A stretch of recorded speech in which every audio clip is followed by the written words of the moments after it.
VIP voice இன் police. இது police பொதுமக்கள் நல்லுறவுக்கான குரல். அனைவருக்கும் வாய்ஸ் இன் போலீஸ் உங்கள் விஐபின்னு வணக்கங்க. அப்புறம் இந்த பதிவில் இந்த ஹோம்கார்டு குறித்து பார்ப்போம். அது என்னென்னா, கடந்த 27/3/2025 தேதியிட்டு ஐஜி ஹோம்கார்டு மேடம் அவங்க ஜெயஸ்ரீ மேடத்திட்டேருந்து ஒரு சர்க்குலர் மெமோரண்டம் ஒன்று வந்திருக்கு.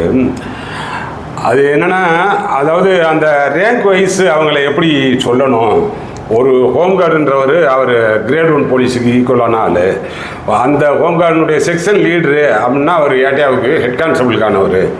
அதனுடைய assistant platoon commander reserve assistant sub inspector, அவருடைய platoon commander reserve sub inspector மாதிரி, அவர் கம்பெனி கமாண்டர் ரிசர்வ் இன்ஸ்பெக்டர் மாதிரி, அப்புறம் வந்து அவங்க டிஎஸ்பி மாதிரி டெப்டி ஏரியா கமாண்டர் டிஎஸ்பி மாதிரி, அப்புறம் ஏரியா கமாண்டன்ட் இன் டிஸ்ட்ரிக்ட் அவங்க வந்து ஏடிஎஸ்பி மாதிரி, அப்புறம் அசிஸ்டன்ட் கமாண்டன்ட் ஜெனரல் அவங்க வந்து டிசி ஏஎஸ்பி மாதிரி அப்படின்னு சொல்லி போட்டு ஒன்று அனுப்பியிருந்தாங்க. ஓகே, வரவேற்கக்கூடியது. அப்புறம் அதிலே தான் சொல்லியிருந்தாங்க அந்த ஈக்குவல் ரேங்க்லாம் சொல்லிவிட்டு ஏஆர்லேயே வந்து இவங்களுக்கு ஹோம்கார்டுக்கு வந்து தனியாக ஒரு செப்பரேட்டாக ரூம் கொடுத்துருங்க வித் டாய்லெட் ஃபெசிலிட்டியோட. டியூட்டி அவங்க எவ்வளோ தூரம் வெளியே போகிறாங்களோ அதற்கு தகுந்த மாதிரி செப்பரேட் வெஹிக்கிள் ப்ரொவைட் பண்ணுங்கள் அப்படின்னாங்க.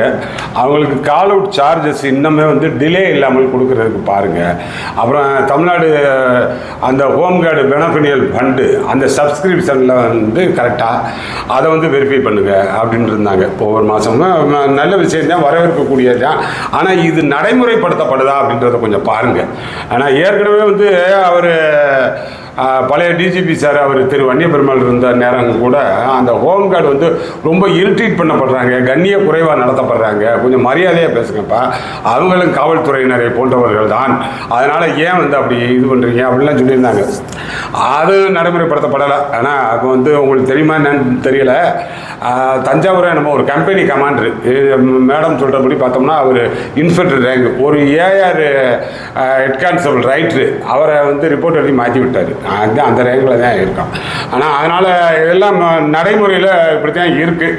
ஆனால் நடைமுறையில் இது வரணும் அப்படின்னா இதெல்லாம் வேண்டியதில்லை. அவர்களுக்குள்ள பணி நாள் அவர்களுக்கான சம்பளம், ஆனால் அதை கொஞ்சம் என்ஹான்ஸ் பண்ணுங்கள், ஆட்டோமேட்டிக்காக அவர்களுக்கான மரியாதை ஏறிடும்.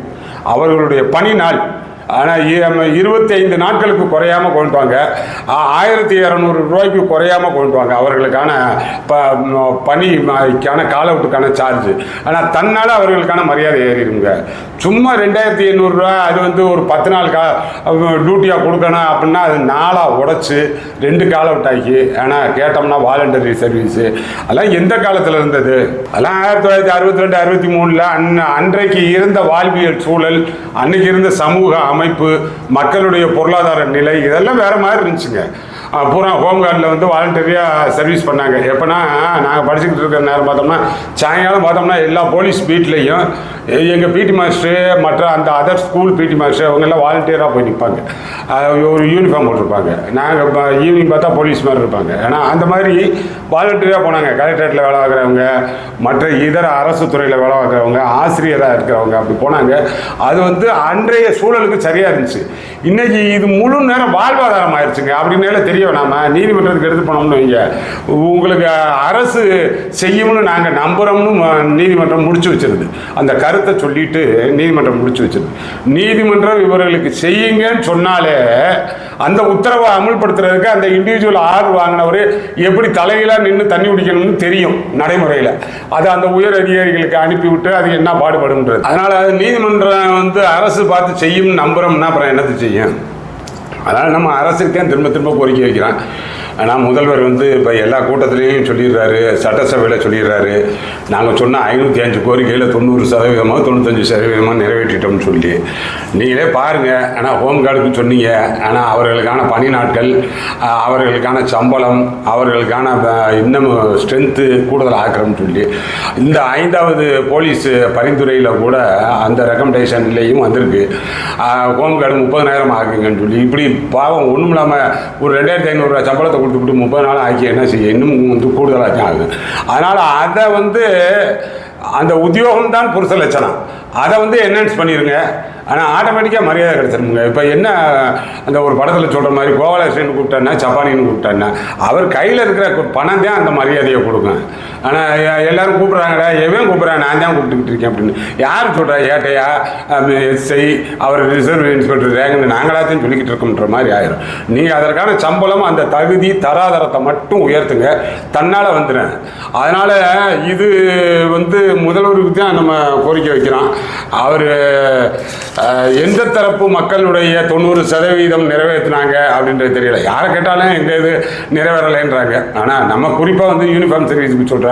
மற்ற பொதுவான பேச்சிலையும் கேட்குறோம்னு வைங்க, தற்காலிக ஆசிரியர்கள் நிரந்தரப்படுத்தப்பட்டார்களா? இல்லை, நிறைவேற்றப்படலை. அப்புறம் வந்து அரசு ஊழியர்களுக்கான பழைய ஓய்வூதிய திட்டம் அமலுக்கு வந்துருச்சா? இல்லை, நிரந்தரம் வந்து வரலை.